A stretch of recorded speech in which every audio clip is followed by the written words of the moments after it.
Free association, snapshots of electroacoustic musical history. The title of my talk refers to the conceptual path I'd like to trace for you, a path that outlines part of my own history and experience of experimental music, focusing particularly on electroacoustic music.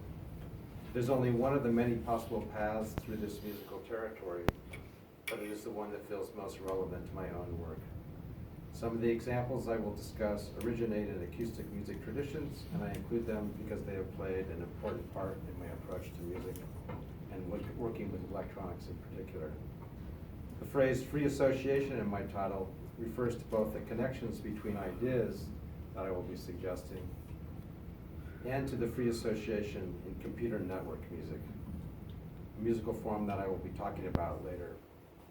A free association between players, between notes, and between musical parameters. I'd like to start with a few comments about jazz artist and composer Thelonious Monk. I first heard Monk's music on an LP my older brother brought back from New York in 1959 when I was 9 years old. He had heard Monk play with orchestra at the famous Town Hall concert, recorded and released on Riverside Records. I immediately took to Monk's compositions and the sound of certain pitch intervals prominent in his music. There were tritones and supported by tenths on the bottom, which is a common jazz sonority. From that time on, I became a big fan of Monk's music. An important characteristic of his approach, which I find has deeply influenced my own music and my approach to electronics in particular, is his seemingly unhesitating acceptance of his own physical characteristics at the piano, technical limitations included, and more importantly, the way he used those characteristics in building a unique musical sensibility.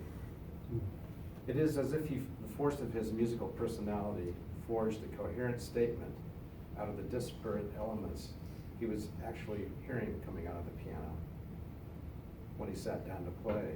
Whether this is really the way Monk worked or thought about his work is of course debatable, but I think it is one way to view what he accomplished. My view emphasizes the empirical nature of musical invention, an embrace of the humanly and physically actual, imperfections and all, as a source of musical richness. An additional comment about improvisation. Improvisation can be defined in part as an openness to internal and/or external influence at any moment. This image brings to mind a certain set of musical features: a merging of independent streams, momentary correspondences and tuning between parts, a uniting of different acoustic spaces, as well as being nudged off course, interruption effects, even sudden derailments, etc. Improvisation really means free association in the moment between players and free association between musical ideas for the listener as well. An openness to internal or external influence at any moment also brings to mind the music of Charles Ives. The Alcott's movement of his second piano sonata, Concord, opens with what can be described as a child's reiterative practicing of the motive from Beethoven's Fifth Symphony. As the motive is gradually elaborated, a sudden far-off inclusion of bell-like chords is overlaid in the upper register. The insertion of this quiet chiming immediately expands the dimension of the child's room to the limits of the surrounding town. It is as if someone opened the window and what was outside was brought in this case, the sound of church bells from a distant steeple. Some of the harmonic complexity of Ives' music can be viewed as an inclusive expansion of this kind, an incorporating of audible streams coming from the environment. I include mention of it here because the kind of distant pitch correspondence in the music of the computer network band, the Hub, can have a similar quality. In that group, pitch material is often arrived at independently by each Hub player, and therefore momentary pitch relationships between players can occur by virtue of simple proximity in time, or as strict correlations that are the result of data exchange between computers. In either case, the sense of expansion of musical space, like in Ives, the room has just gotten a little bigger. seems like an apt way to describe the result. To jump now into the electroacoustic arena, let's reflect for a moment on the example of composer David Tutor. Tutor pioneered the use of live electronics in music performance in the early 1960s. He envisioned electronic circuits as musical actors rather than as instrumental tools. He bypassed many common assumptions about the role of electronics in music making. Tutor wasn't interested in extending instrumental colors with electronic processing, nor was he interested in conventional notions of electronic control. What he did do was dig down into the micro level of the circuit and try to release the instabilities that lay hidden there. He then cast these instabilities as self-modifying musical agents. What a source of musical richness. His performances were defined in large part by a new musical dynamic arising from unstable configurations of analog circuits. Outputs were fed back into inputs. Amplitude controls were set to operate in extreme parts of their range, and the slightest intervention by a human performer could send the circuit into new areas of sonic behavior. Tutor searched for circuit configurations that were supersensitized and unstable, a completely different approach from most composers working with electronics at that time. A number of composers followed Tutor's example, among them Gordon Mumma. In thinking about Mumma's work, it is interesting to step back a minute and think about the nature of musical time and the way it was changed by the work of John Cage, someone who was an enormous influence on both Tutor and Mumma. In Cage's work from the early 1950s on, he posits a kind of observational listener. In some sense, the flow of traditionally directed rhythmic time in these works is permanently derailed, and we are placed at the center of a more internal progression of time, a position from which we can perceive sound events as forming constellations, partly in the present and partly in the past. Listeners are not carried along via a rhythmic flow as much as they metaphorically walk forward under their own steam and come upon sounds, or sounds come upon them, sometimes waiting expectantly, sometimes surprised when events occur, but above all content to take what comes when it comes. Of course, one can describe this type of unfolding as a flow as well, though is a flow more akin to a moving observer paying close attention to passing environmental features, large and small. It is more like the flow of mental contemplation. Gordon Mumma, in his piece Hornpipe from 1967, expands on this observational listening stance. The horn player in Mumma's piece plays somewhat the role of lab technician, inputting information into the acoustic environment in the form of tones and impulses, and then observing and or responding to what the environment gives back.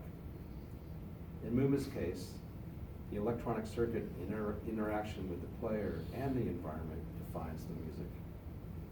Expanding on Tutor's circuit functionality, Mumma adds an analysis stage to the front end of the electronics, and then in performance, executes a prescribed sequence of actions: play, listen, change location, play again, and so on. Each playing cycle feeds new information into the analysis component, and as the play tones are mixed with the reflected audio response from the room, the combined result further guides the circuit's sonic output. An elaborate informational, rather than audio, feedback system is what Mumma has constructed.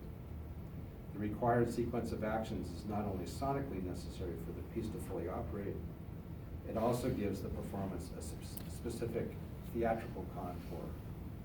In Hornpipe, the composer-listener is projected as scientist-experimenter, though of course not really a scientist in a strict sense. Contemplation and appreciation of the larger system, including initiator and environment, in all its detail as it acts in time, becomes the aesthetic object. Again, as in Cage, the role of observer is inserted into the flow of musical time. By prying this kind of opening in musical time, all manner of imaginative listening has room to exist. Two of Mumma's colleagues, Robert Ashley and David Berman, also took advantage of just this kind of opening. Their work with electronics in the 1970s suggested new electroacoustic ways of structuring music. They created circuits to detect and enhance correlations between parts, to demarcate freely occurring structural points, and to elaborate natural contours within sounds. The electronics often highlighted correspondences between parallel streams of sonic material. In Ashley's string quartet, describing the motions of large real bodies from 1972, random string impulses produced by the quartet are delayed and coupled electronically with original impulses in such a way that coincidences between the two trigger further material. David Berman's work from around the same time focused on pitch detection schemes where real-time melodies or real-time melodic choices by an instrumentalist trigger clusters of harmonic change. The two parts, acoustic and synthetic, proceed together in beautiful symbiosis. Berman's pitch matching pieces from the late 1970s, such as On the Other Ocean, were made on some of the first computers to become available to the general public. They are a wonderful bridge between the self-propelled analog circuits of Tutor and Mumma and the live computer music made by the next generation of composers.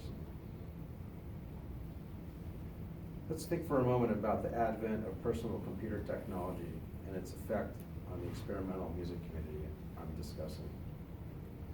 The switch to computer-based electronics is a profound one for many reasons, one of the most important being the loss of the rich failure modes characteristic of analog devices, which were so important to the liveliness of Tutor's and Mumma's output. Of course, composers, since the arrival of the digital devices, have based pieces on the operational edges of the new technology as well, and there have been some beautiful results. But in the long run, I feel the shift to digital has necessitated a more methodical approach to lively interaction, and Berman's example is an early sign of such development.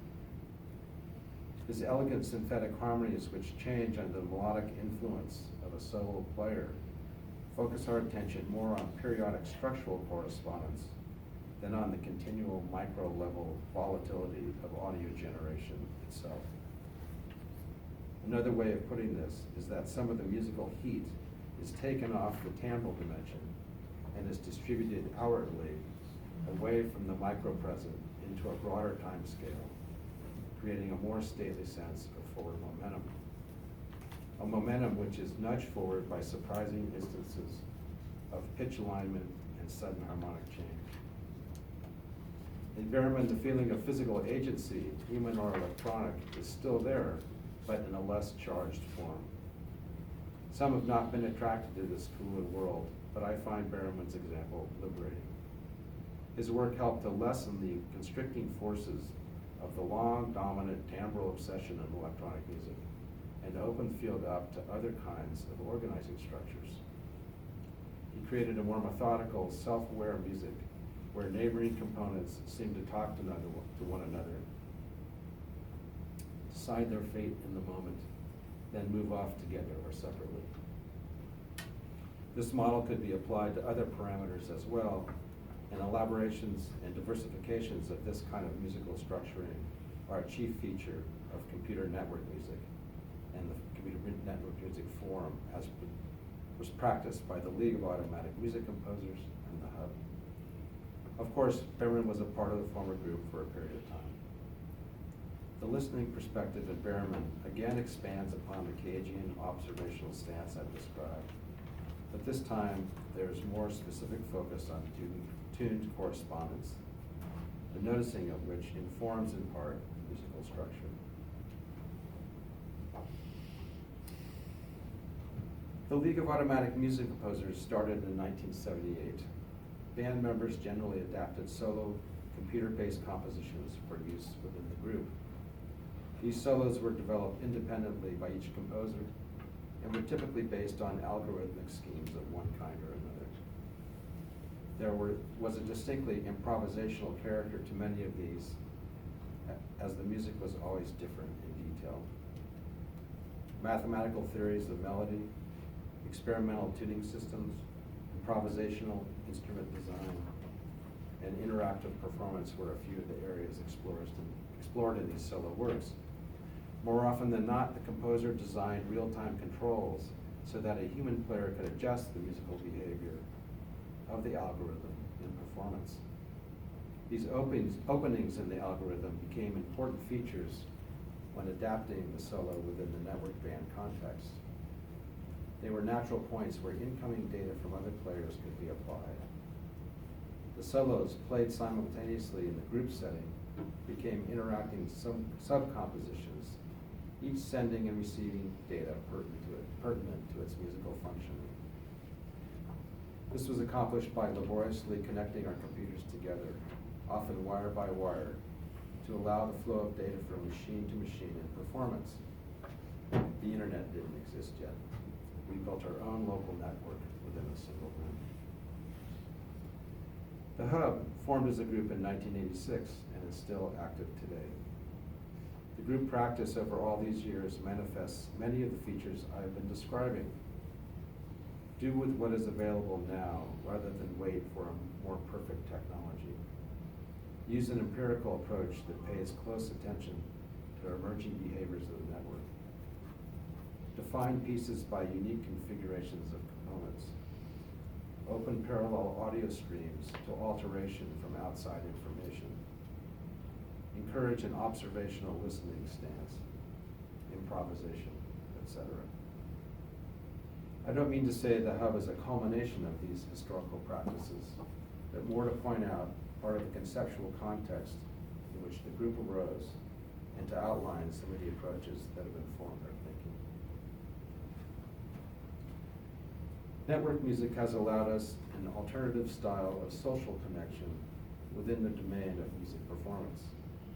In the Hub, the essence of each piece is the data exchange protocol, which in our group is referred to as the piece spec, short for specification. The spec is the definition we all start with when beginning work on a piece. In the social dimension of the group, the spec is not only the common starting point, but also, I think, a welcome social insulator between band members. It eliminates a lot of the somewhat awkward upfront verbalization about what we're going to do. Each player can develop their own musical response to the spec without running it by the other players. In the best piece, the spec is the mediator between players, which allows multiple approaches to exist concurrently in a coordinated musical space. Our faith in the spec to handle coordination duties allows each of us to focus on the development and integrity of our own part. The Hub's music really relies on the strength of independent development to work properly. You can't come in empty-handed and borrow someone else's code and expect to get the same result. A developed electroacoustic musical viewpoint is a requirement of the music. I'll build my own musical continuity, you build yours, and the data exchange will take care of a critical part of the coordination between us. To conclude, I've often thought of network music as a kind of expanded polyphony, where instead of multiple melodic lines that form harmonies, you have multiple musics aligned through diverse parameter correspondences, a sonic fabric knit together of independent musical personalities. It is as if each hub part declaims its own idea of what music is, and it is the interaction between these declarations, the agreements, disagreements, oblique agreements, interruptions, merging, diverging, ignoring, cajoling, attending, and the resulting musical shapes and contours that are the focus of the form. It is also important to allow for non-structure as you listen to the hub. Only then can we appreciate the coalescing of momentary structures within the music and the surprising instances of odd correlation. In the early days of the League, back in 1978, we imagined that once people discovered network music, it would take off like wildfire. That didn't exactly happen. But in the last few years, there's been definitely more interest, especially in Europe, and I'm looking forward to being surprised by what comes of it. Thank you.